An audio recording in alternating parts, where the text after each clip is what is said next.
Қайырлы күн аналар. Бүгін менде таныстыру видеосы болмақшы. Мен өзімді бірінші таныстырайын деп шештім. Менің аты жөнім Жанар Ботабайқызы.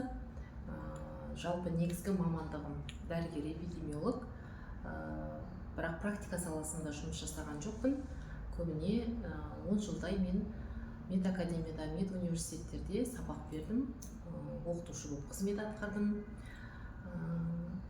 Дәл қазіргі таңда мен декретте отырған анамын, 3 баланың анасымын. Осы 2 жылдай уақыт болып қалды. Сол декретке шыққаннан бастап екінші қызым 4 айлығында гидромассаж орталығын ашқан болатынмын. Бірінші кезде франшиза қылып дайын күйінде сатып алдым. Одан кейін атауымды өзгертіп, қазір өзім жеке жұмыс жасап жатырмын. Бұл каналды ашқандағы мақсатым қазіргі таңда мысалға балаларда көптеген кешігулер бар дамуында, массаж саласында көптеген нюанстар өте көп. Сол баламен тек қана маманның бір өзі жұмыс жасау ол аздық етеді. Сондықтан мамамен бірге ата-анада үйде бірге жұмыс жасау керек. Ол үшін сіздер қалай массаж жасау керек, қалай баланы дамыту керек, қай айында қандай қимыл қозғалыс, навыктарды істеу керек, соларды сіздер де біліп отыруларыңыз қажет.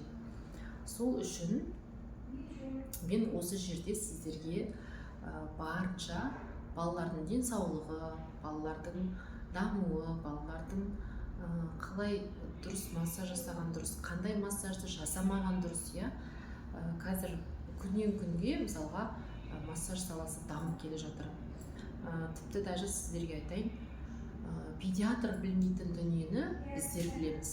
Себебі көптеген аналар келеді менің алдыма. Мысалға дейді, бала гипертонус болып, тонусы қатты болып тұр, бірақ дәрігер жоқ, массаж керек емес, жасамай-ақ қойыңдар деп жібереді. Біз көріп тұрмыз, уже бала 4 ай болды ма, негізі 4 айға дейін гипертонус норма. 4 айдан уже асып баратыр ма, балаға уже массаж керек. Ол массаждың пайдасы болмаса зияны жоқ. Тек әр балаға әртүрлі жасалады, әртүрлі методика қолданады. Жасалмайтын балалар да болады. Оған мен сразу айтамын, мына балаға массаж керек емес, тек қана ЛФК-мен дамуымен жұмыс жасасақ болады. Сол жағын тек ара жігін ажыратып алу керек. Және де бұл жерде тек қана мен массажды моторлы онтогенез бойынша баланың дамуын ғана үйретіп емес, балада мысалға балалар ауырып жатады, мұрын ағады, тұмау болады, жөтел болады. Біздер жөтелдің өзіміз ауру деп көреміз. Негізі бала егер жөтелсе, ол қайта защитный рефлекс, бала ақырғын шығарғысы келеді, сол үшін жөтеледі бала. Жөтел ол просто симптом. Сондай нәрселерді, элементарный нәрселердің барлығын осы каналда сіздерге айтып түсіндіретін боламын. Сіздер маған қолдау білдіріп, лайк басып, өздеріңіздің жақындарыңызға, подругаларыңызға, яғни баласы бар, қандай аналар бар, соларға жіберіп отырыңыздар. Тағы бір әдіс бар, яғни мен көбіне балаларды ешқандай дәріні азырақ қолдануға тырысамын.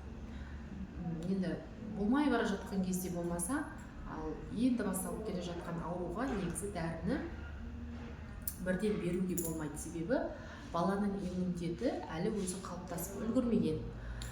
Балада әлі иммунитет былайша қарағанда жоқ десе болады. Өзінің негізгі иммунитетін қалыптастыру керек.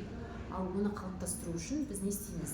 Бала ауырды ма, сол ауру этапынан ол өту керек. Оған біз мысалға жөтелді ма, сразу бірден антибиотик береміз, жөтелді ма, бірден противирусын береміз. Яғни баланың өзіндік иммунитеті, күресіп үлгермейді. Яғни ол қалыптасып үлгермейді. Өзі енді медицина тілімен айтатын болсам, антитела, антиген деген болады.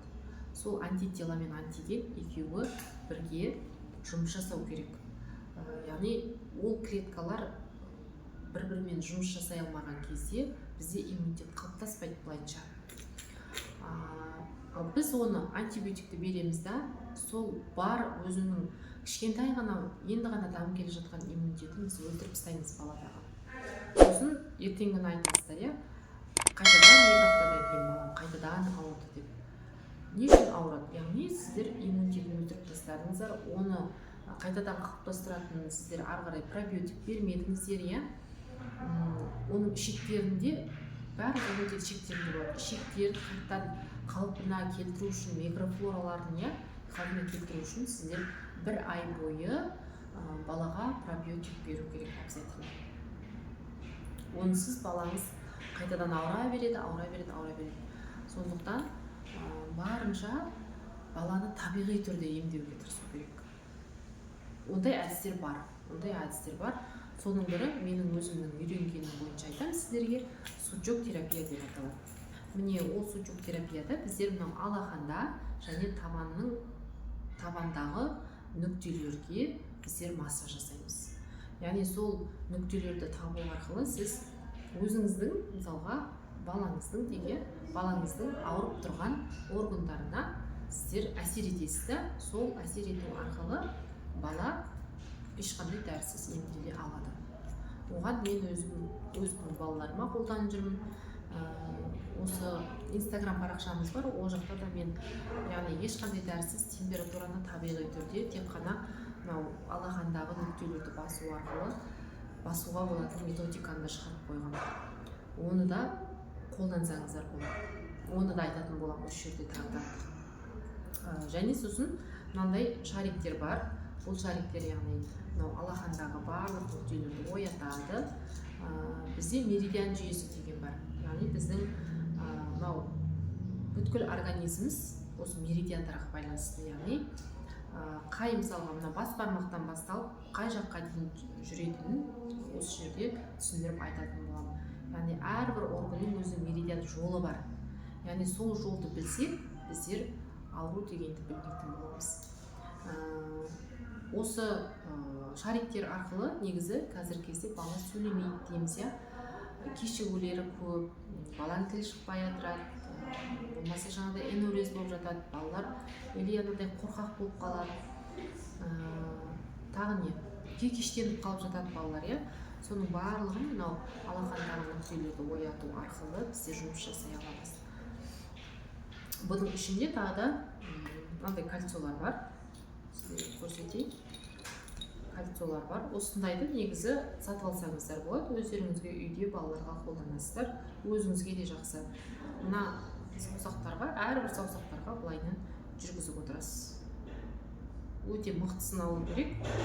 Мен алдыңғы алған немде Каспий магазинде бар, Вайберсте бар, Озоннан да алсаңыздар болады. Яғни маркетплейстерде бұл нәрсе бар. Сатып алсаңыздар өздеріңізге жақсы, балаларыңызға қолданасыздар. Кәдімгідей мынау қан жүреді ғой, әрбір саусаққа қан жүреді. Бұл саусақтың барлығы біздің мынау дене мүшеміз. Барлығы тұрады бұл жерде, міне алақанда. Мысалға адам ауырған кезде не үшін алақаны қолын уқалайды, и табанын уқалайды. Сол табандағы алақандағы нүктелерге әсер ету арқылы біздер ауруды хотя бы асқындырмаймыз, иә, хотя бы біз уақытша көмектесе аламыз. Осы жерде тағы бір айтқым келеді, уақытша демекші, бұл негізі нүктелер, мен айтатын нүктелер, мен айтатын методикалар, олар как жедел жәрдем сияқты, скорый помощь мысалға. Қалай айтайын сіздерге? Енді бастап келе жатқан ауру болса, жаңағыдай жедел түрде дамыған, мысалға резко температурасы көтеріліп кетеді баланың, иә, сол кезде түсіруге болатын нәрсе. Сосын жаңағыдай енді ғана тым ауыратып, баланың мұрны ағып, болмаса жаңағыдай баланың енді ғана жөтелі пайда болып жатқан кезде қолдансаңыздар, бұл методика тез әсер етеді. Ал егерде мысалға балада көп хронический бола бермейді ғой, енді көбінесе маған келетін балалар 1 жасқа дейінгі балалар. Ал егерде өзіңізде делік, бұрыннан келе жатқан сіздің хронический болезньіңіз, аллергия деген сияқты, болмаса жаңағыдай протрузия, болмаса жаңағыдай бронхит деген сияқты, иә, оларды емдеу енді ұзағырақ болады. Емдеуге болады, бірақ ұзағырақ емдеу керек. Оған қанша уақыт қажет екенін мен айта алмаймын. Оны сіз өзіңіздің күнделікті сол методиканы қолдануыңызға байланысты күнде үзбей жасап отыру керек. Мысалға, бала қатты тұмауратып, температура көтеріліп алып тұрма, бұл методиканы біз күніне сағат сайын сағатқа бөліп қойып, қанша рет, 24 сағаттың енді 12-18 сағатында ояу жүреміз ғой, сол 12-18 сағат үзбей жасап отырсаңыз, тез баланы емдеп алуға болады. Ал егерде жаңағыдай бір рет жасап, күніне бір 3-4 рет қана жасасаңыз, ол әсер етпейді олай. Жаңағы тағы да бір нәрсе айтайын, менің ең бастапқы негізгі 5-6 жыл болды уже алған білімдерімнің бірі ол энергетикалық сеанстар жасаймын.